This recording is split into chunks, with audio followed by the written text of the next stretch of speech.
Hello and welcome back. You're watching Best of the Bets. My name's Christina Nicolaides, and once again I have our regulars with me. I've got Gareth Walker from Heaven Bet and Sam Diamond, editor of bestofthebets.com, to look at Sunday's games. We're starting with the two Premier League games, and we're starting with Chelsea versus Aston Villa. Two Capital One Cup semi-finalists. Chelsea are 1.33 for this game. The draw's 5.5, and Aston Villa, after their exploits last week, as big as 9.9. It's finally coming right for Paul Lambert at Aston Villa. We're finally seeing what he really wants to do there. The team he put out at Liverpool was the youngest to play in the Premier League this season, an average age of just 23. And these are the players he has. He's got players who will run all day for him, show real youthful exuberance. Christian Benteke, I mean, an absolute beast of a man. Yeah. Well, no one's wondering why Darren Bent's not on the field anymore. Now, well, so he can't play, he's so maybe he's just out. Decided he's injured because he's not going to get anywhere near that team. If he got injured, I imagine it was coming up against Benteke in training. But yeah, Aston Villa, fantastic last week. Went to Anfield and won. Yeah. Why can't they do the same this week? Well, Chelsea have had two arduous trips in the last 10 days. It has been hard going for Chelsea. Been to Japan and then unfortunately had to go to Leeds as well, which is perhaps even more arduous journey. But they did win, so they'll be confident. Started slowly, but came good in the second half to win 5-1 there. There'll be some that look at this, third against 14th, and think Chelsea 1.33 is buying money. And I think a couple of weeks ago, I might have been in that camp, but Villa are getting the rewards for some good performances. They were a bit lucky. There was some pretty wayward shooting from Liverpool in the first half an hour, but then Villa really have come good. The fans will be in seventh heaven at the moment. So and what's your prediction for the game? Well, the bet I really like is Christian Benteke to score the first goal, which is priced, and I've had to double check this because it looked far too big to me. Yeah. But I've been assured it's the right price. He's 13 to score the first goal. Really? He is, yeah, because basically the assumption is that Chelsea will net first.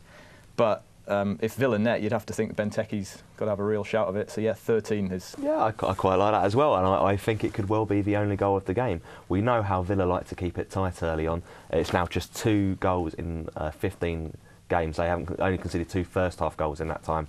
It's an incredible record. And I just feel if they do manage to keep it tight in the first half, Chelsea, they've done a lot of travelling, they've played a lot of games, 7 games in December already. Yeah. They could really sort of come unstuck against some young players who, as I say, will just keep going. So Sam, your prediction? I'm gonna go on the Aston Villa win. The Aston Villa win at 9.9. I like the under 2.5 goals, which is 2.4. Big price for that bet. It's normally around the even money mark, but because the expectation is Chelsea will do well, you're getting as big as 2.4 for under 2.5 goals. And I like 0-0 actually, which is 15.5. Having said Benteke to score, that is a good price. I'd also be looking at 0-0 as a bit of cover there. And our offer still stands? The offer still stands. Both the games on Sunday, both the 2 English Premier League games. Yeah. If there is a penalty awarded in either of those 2 games, then money will be refunded on that game for bets on first goal scorers, last goal scorers, and correct score bets.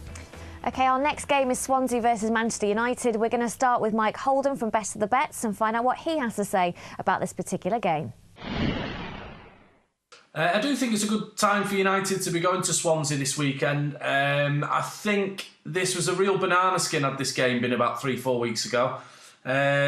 Swansea were building up a head of steam and they were playing very well, and it all climaxed with that great 2-0 win at the Emirates. Since then, the bubble's burst a little bit now. Everybody's, the secret's out. They've lost to Norwich. They lost at Spurs last weekend. So I think, this is there for the taking as far as United are concerned. Although I do think it's important that they continue to do what they've done so well in away games since the beginning of last season, and that strike early.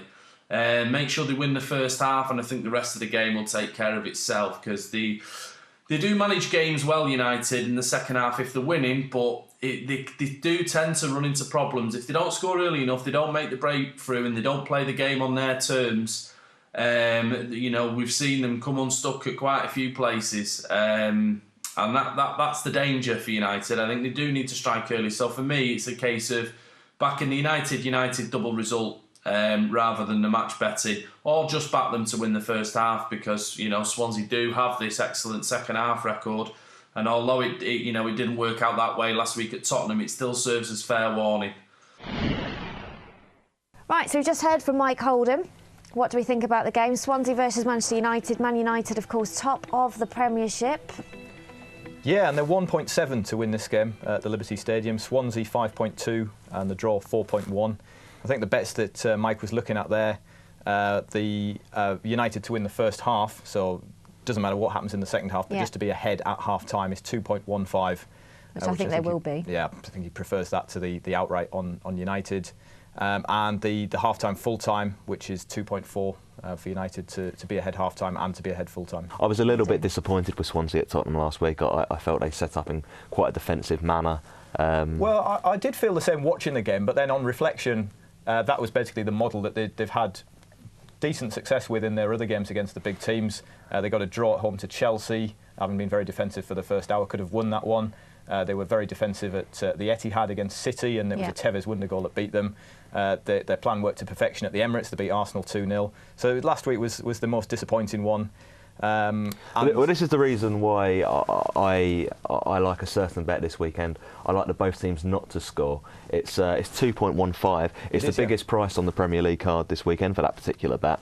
And I think obviously the traders have looked at two teams who have been involved with some ridiculous scorelines of late. Oh yeah, the goals flying in at both ends in United. But I don't think it's going to be that kind of game. I think Man United desperately need a clean sheet. They need to just start winning games in a normal manner again. I think they've just kept one clean sheet in the last 10. They beat Swansea 2-0 and 1-0 last year. I think there could be something similar. So that's the bet I'm going for. Gareth? Swansea had that great run in November, and then they've lost two disappointingly since. I think Swansea can get something out of this. The draw at 4.1 I like. More precisely, 1-1, 6.75. I'm actually going to go for Swansea 1, Manchester United 3 for this game. 3-1, 10.6 for a United. I like my big odds, don't I? Every time. One of these is bound to cop. Eventually. I've got confidence you might be right with Man United. It's when you go for Newcastle, I'm less confident. We'll have to see. We're going to move on to the French league now. So we're going to look at Marseille versus Saint-Etienne. I like Saint-Etienne. They're a good team. And I just think that Marseille at the Stade Velodrome, the pressure's really on. In front of their home fans, they've lost the last two by some heavy scorelines, 3-0 and 4-1. I think Saint-Etienne can get them. They haven't scored for those 4 games. Yeah. But I think with Aubameyang back in the team, I like that. Gareth? Yeah, it's tough. With the French league, I'm always going in with a bit of a negative mindset. I think that I'm looking to be on bets that involve not many goals. 1-0 is 9.5. I like 0-0 at 8.7. And there's also the option of going both teams not to score. So that's basically that if with one team basically keep a clean sheet, then you're a winner. I wouldn't be overconfident, but if you made me pick, I'd go with Marseille at 1.9. I like Saint-Etienne to win 2-1, which is 12s. And yeah, just Saint-Etienne to win the match. I think they can get back to winning ways. OK. There you go. No Barton voice. We did it. So just looking at kind of the French league at this halfway through the season. Very tight at the top. It does look tight at the top. Got 3 teams sort of all bunched together there. There's only 3 can win it. It's between PSG, Lyon and Marseille. There is nowhere in the world anyone. And I think Marseille will drop off after Christmas, and I don't really know whether Lyon can maintain a challenge. Odds, PSG 1.3 and Lyon 4.5, Marseille 9, and then it's take your pick, any price you want after that, basically. But Marseille had a great start. They won their first 6 of the season, and as soon as André Pierre Gignac got injured, they kind of went off the rails. There's always concerns over his fitness anyway. I think if he was to have another spell out, then Marseille would really fall away. We move on to La Liga. Messi now on 90 goals. About 120, isn't it? Something and incredible. It looks like Falcao is set for Chelsea in January. So that won't happen. So Abramovich is looking to pay 48 million for his get-out clause, and he's looking to match Fernando Torres's £175,000 a week. I think with or without Falcao, I don't think Atletico can possibly sustain a challenge to the end of the season. They're fantastic to see them up there, and I'd love it if they did pip the 2 big boys. But even with Falcao, the incredible Falcao, if he stays or if he goes, I don't think that'll be enough. No, this title race is over. With regards to what happens at Barcelona now, with obviously the sad news about Tito Villanova. Yeah. But I think this will just be a possession in the second half of the season. There's no Real Madrid. I mean, I wasn't expecting a 2-2 draw against Espanyol. I thought they'd come through, and I thought they get back to winning ways, but summed up their season happen. really very disappointing. It's almost certainly going to be Mourinho's last season with them. And almost certainly his attention is going to be entirely on the Champions League for the second half of the season. Champions League. If Real win every game between now and the end of the season, they'd still be big outsiders to win the title. You can't, even if they win the Clásico, they're still going to be. Barca just aren't going to drop 13 more points. It's not going to happen. The odds in Spain 1-3 Barcelona, and Real 15. I say it would be a chalk of monumental proportions for Barcelona not to win the league from here. And then moving on to Italy, Serie A. Yeah, we've got Juventus at 1.2 to win the league here. Inter 9, Napoli 11, and then your only other real runners here are Lazio and Fiorentina.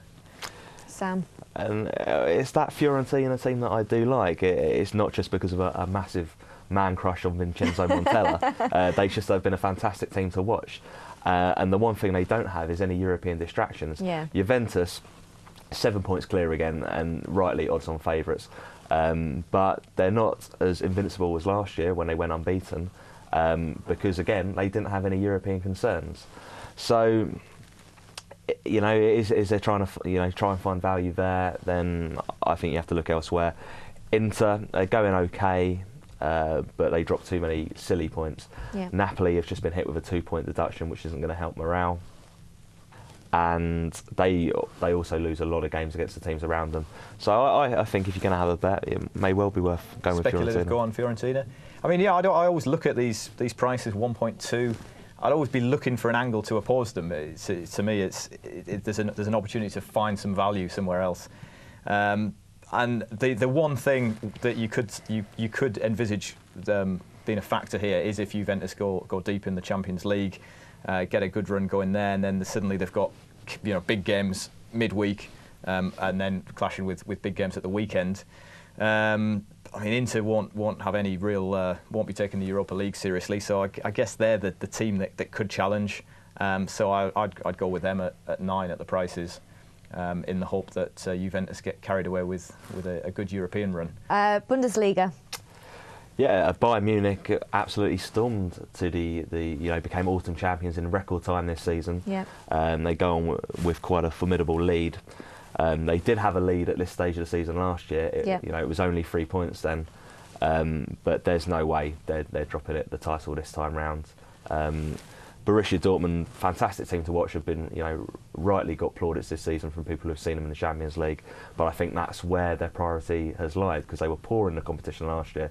They made it a real priority, and I think that's been evident. So they're not going to catch this up. No, again, would be a massive choke if Bayern don't win it from here. I think Bayern have got a good chance in the Champions League, actually. I'm definitely interested in them doing well in the Champions League. I think that they're the one team. Well, they're clearly the third best team in Europe, in my book. The one team that can give Barcelona and Real a real competitive game. Yeah. Best bet for Sunday. I know we've discussed various leagues. Well, I'm going to go back to the top. I like big prices about Aston Villa. I really like what Paul Lambert's doing there. So Aston Villa to beat Chelsea. Aston Villa at 9.9. I like the Benteke to score first at 13, but my best bet is the draw at the Liberty Stadium, Swansea against Man United at 4.1. And what's your best bet? Is it a Manchester United involved bet by any chance? Is it Man United to win? Yes. Man United. What's your? 3-1. 3-1, 10.6. And this is our last show for 2012, so thank you for being with us. Remember to place your bets on this weekend's game and more. Head to www.heavenbet.com. We're also now on Twitter at Best of the Bets. We'll see you back here in 2013. Have a very Merry Christmas and a Happy New Year. See you then. Bye-bye.